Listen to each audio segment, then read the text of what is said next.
Sir, Karnataka high court में जो हिजाब का जो केस चल रहा है, आज उसकी सुनवाई कंप्लीट हो गई और ऑनरेबल स्टेट बेंच जज ने ऑर्डर को रिजर्व कर दिया है। इसमें आपका पहला कमेंट क्या है?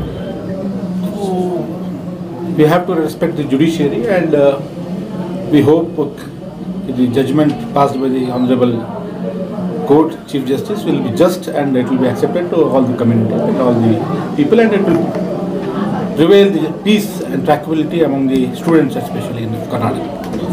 Sir, Honorable Judge has said in his last interim order, he didn't mention the hijab, he mentioned that no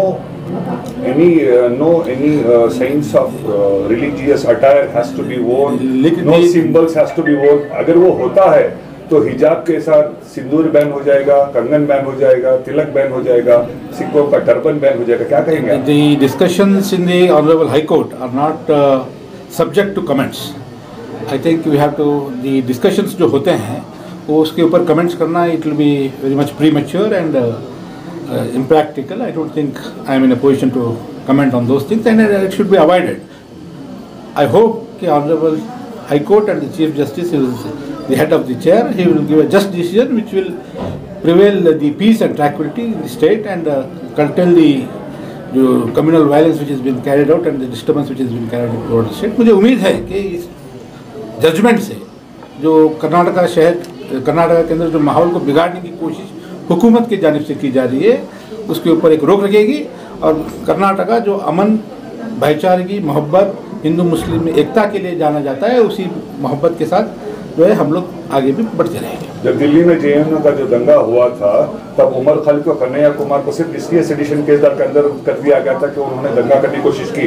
अगर सेम चीज को अगर शिवमोगा में कंपेयर करें जहाँ पे हर्षा की डेथ होती है, तो कर्नाटका के cabinet minister Eshwarappa along with ex chief minister के बेटे राघवेंद्र दोनों प्रोसेशन को लीड करते हैं, इतना ज्यादा तबाही हो जाती है। जेडीएस पार्टी का क्या स्टैंड है? आज तक जेडीएस पार्टी ने कुछ किया भी नहीं इसके बारे में। बड़े अफसोस की बात यह है कि आज जिन लोगों पर जिम्मेदारी आयद होती है ये वो लोग हैं जो इक़्तिदार में हैं, बरसर इक़्तिदार है ये भारतीय जनता पार्टी यहाँ पर कर्नाटका में हुकूमत में है। उसके बावजूद आज उनके मिनिस्टर्स इस सोशल फैब्रिक को ब्रेक करने के लिए और कम्युनल हार्मनी को ब्रेक करने के लिए अपने आप को एक मज़हब के साथ जोड़ करके आज जो है वो रोड पे उतर रहे हैं। हुकूमत तमाम मज़हब के लोगों के लिए, जिसे भारतीय जनता पार्टी के उनके जो नारा है, क्या बोलते हैं उसको, सबका साथ सबका विकास, मैं समझता हूँ कि नारा खोखला नज़र आता है और ये अपने आप को एक्सपोज कर रहे हैं कि ये सबके साथ नहीं है बल्कि एक तबके के साथ है, ये किसी के साथ नहीं है। इनफैक्ट मैं यहाँ पर साफ तौर पर माइनॉरिटी के मुस्लिम के सदर होने की हैसियत से मैं कहना चाहता हूँ कि हिंदू के साथ भी नहीं है। मुझे अफसोस है कि वहाँ पे एक हिंदू नौजवान जो है अपने जान से जो है हाथ धो बैठा है, ये उसकी जान का अफसोस नहीं कर रहे, ये उस जान के ऊपर अपनी सियासी रोटी को सेकने का काम कर रहे हैं। सर, मेकेदाटू का अगर बात करें तो कांग्रेस ने पहले पदयात्रा की थी जो कोविड की रोक दी गई थी, अब 2 दिन के बाद दोबारा पदयात्रा करें, क्या ये इलेक्शन स्टंट है या वाकई में इस चीज को करने से वाकई मेकेदाटू का काम हो जाएगा? देखिए, कांग्रेस पार्टी रोड पे उतरना ये मैं समझता हूँ कि अच्छी बात है। ये भूल गए हैं इक़्तिदार में रह के कहीं ना कहीं उनको पावर में ज़्यादा रह करके उनके जिस्म में जो फैट जमा हुआ है, अगर ये पदयात्रा करते रहेंगे तो उनकी चर्बी कम हो जाएगी और वो लोगों के साथ जुड़ना शुरू हो जाएंगे। कहीं ना कहीं कांग्रेस के कायदीन, कांग्रेस के लीडर्स आवाम से अपना कनेक्शन खो चुके हैं। ऐसे प्रोग्राम्स मुझे पता नहीं डी के शिव कुमार साहब कर रहे हैं या सिद्धरामैया साहब कर रहे हैं कि दोनों के बीच में झगड़ा हो रहा है, वो मुझे उसके ऊपर कमेंट नहीं करना है।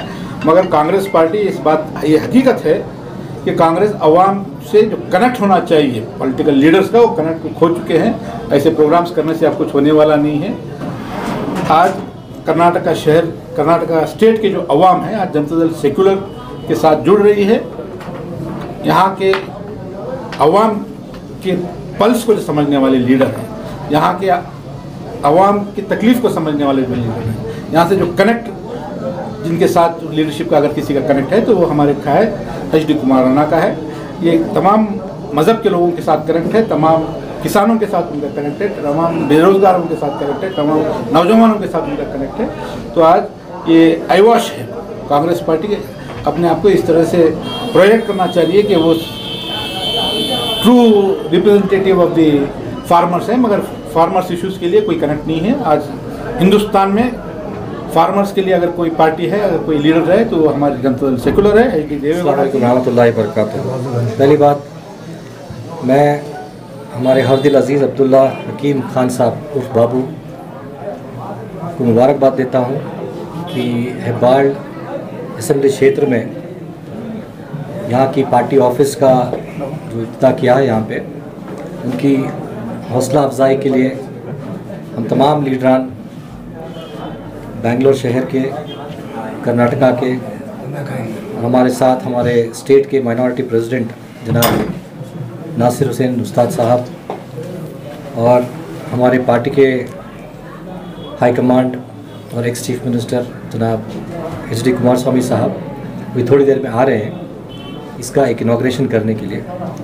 मैं ये कहना चाहता हूँ कि ये यहाँ से शुरुआत है, बेंगलोर सिटी में एक शुरुआत है। रीजनल पार्टी जो कर्नाटका की रीजनल पार्टी है, सब लोगों में एक लहर है और जो दो नेशनल पार्टियां हैं, एक 65 साल हुकूमत की है और पिछले 7 साल से जो डबल डकर सरकार है, यहाँ पे कर्नाटका में जो बीजेपी सरकार है,